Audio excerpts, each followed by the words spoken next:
एवं विशेषताएं। उदाहरण देते हुए निम्न अवस्थाओं को दौरान स्वयं की विशेषताएं बताइए। शैशव काल के दौरान, प्रारंभिक बाल्यावस्था के दौरान, मध्यम बाल्यावस्था के दौरान और किशोरावस्था के दौरान। शैशवावस्था के दौरान स्वयं की विशेषताएं। जन्म के समय शिशु को अपने विशिष्ट अस्तित्व की जानकारी नहीं होती है। शिशु यह महसूस नहीं कर सकता है कि वह बाहर के संसार से अलग है और भिन्न है। उसे अपने बारे में कोई जानकारी अथवा समझ पहचान नहीं होती है। शिशु अपना हाथ अपने चेहरे के सामने लाता है, लेकिन उसे यह पता नहीं होता कि उसका हाथ है। स्वयं की भावना शैशव काल के दौरान क्रमिक रूप से उत्पन्न होती है। लगभग 18 माह में वह अपनी छवि को पहचानने लगता है। दूसरे वर्ष की दूसरी छमाही शिशु व्यक्तिगत सर्वनाम में मैं और मैं, मेरा का उपयोग करने लगता है। वह किसी व्यक्ति अथवा वस्तु पर अधिकार जताने, जैसे मेरा खिलौना है, मेरी माँ है, अपने बारे में अथवा जो भी कार्य वह कर रहा है उसे बताने अथवा उसे अपने अनुभवों को बताने, जैसे मैं खाना खा रहा हूँ, के लिए इसका उपयोग करता है। इस समय तक शिशु स्वयं को तस्वीर में पहचानना शुरू कर देता है। बाल्यावस्था, प्रारंभिक बाल्यावस्था के दौरान स्वयं की विशेषता।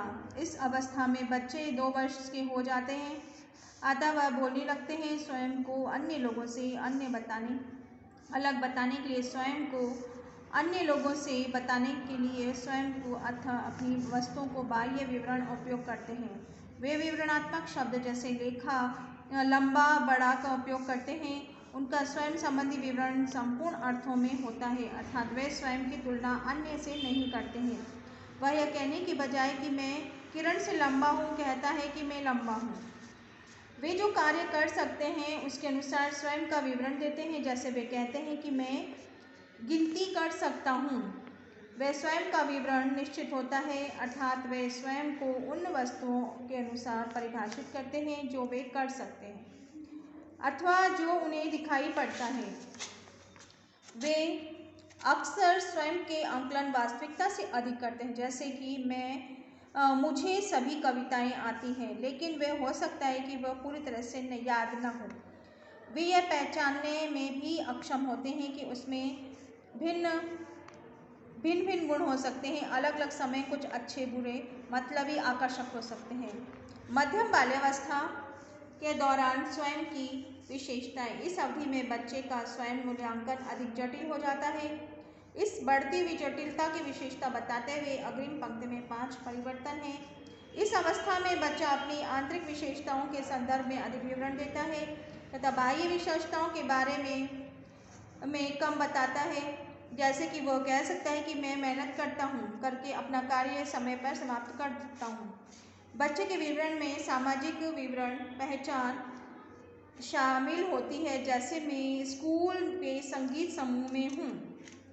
बच्चे सामाजिक तुलना करने लगते हैं। वे स्वयं को वास्तविक रूप से बजाय अन्य लोगों से तुलनात्मक रूप से भिन्न बताते हैं, जैसे कि मैं किरण से तेज दौड़ती हूँ। वे वास्तविक स्वयं और आदर्श स्वयं में अंतर रखते हैं, अर्थात वे अपनी वास्तविक क्षमताओं को जो उनके पास है उसके पास होना चाहिए अपने अंतर कर सकते हैं। इस उम्र में बच्चों का स्वयं का विवरण अधिक वास्तविक हो जाता है। किशोरावस्था के दौरान स्वयं की विशेषताओं। किशोरावस्था में स्वयं को समझ अधिक जटिल हो जाती है। स्वयं की पहचान के विकास हेतु किशोरावस्था को एक नाजुक समय के रूप में देखा जाता है। इस अवस्था में स्वयं की भावना का विकास निम्नलिखित है। किशोरावस्था के दौरान स्वयं का विवरण संक्षिप्त व केवल विचार के रूप में ही होता है। किशोर अपने व्यक्तित्व को संक्षिप्त रूप में बताते हैं और अपने आंतरिक गुणों को अधिक बल देते हैं। किशोरावस्था के दौरान स्वयं कई विरोधाभास होते हैं, अतः किशोर कह सकता है कि मैं शांत हूँ, लेकिन सरलता से विचलित हो जाता हूँ। किशोर स्वयं की भावना को काफ़ी उतार चढ़ाव का अनुभव करता है। स्वयं के बारे में उसकी समझ, स्थिति और समय के अनुसार बदलती रहती है। किशोर के आदर्श स्वयं व वास्तविक स्वयं में आदर्श स्वयं अधिक महत्वपूर्ण हो जाता है। उदाहरण के लिए एक लड़की जो वास्तव में छोटी है, लंबी होने की इच्छा रखती है। किशोर स्वयं के बारे में अधिक सचेत रहता है। वे अपने में ही मग्न रहते हैं। अधिकांश किशोर अपने बाह्य स्वरूप रंग के प्रति अत्यधिक परेशान रहते हैं। किशोरावस्था ऐसा समय है जब किशोर की पहचान संकट का अनुभव करता है। क्या आप इस कथन से सहमत हैं? अपने उत्तर के पक्ष में कारण दें। आंसर इसका है हाँ, मैं इस कथन से पूर्णतया सहमत हूँ कि किशोरावस्था ऐसा समय है जब सभी किशोर पहचान के संकट का अनुभव करते हैं। किशोरावस्था के दौरान स्वयं के कई विरोधाभास होते हैं, अतः किशोर स्वयं के बारे में इस प्रकार बता सकता है कि मैं शांत हूँ लेकिन सरलता से विचलित हो जाता हूँ, अर्थात मैं शांत हूँ और बातूनी भी हूँ। किशोरावस्था पहचान के विकास हेतु महत्वपूर्ण अवस्था है क्योंकि इस समय स्वयं के विकास पर किशोर का ध्यान अधिक केंद्रित रहता है।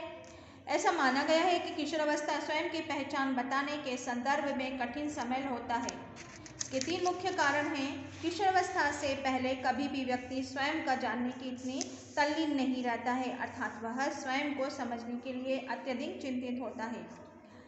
किशोरावस्था के आंतरिक वर्षों के व्यक्ति स्वयं की पहचान की अपेक्षाकृत स्थायी भावना निर्मित कर लेता है और वह कह सकता है कि मैं यह हूँ।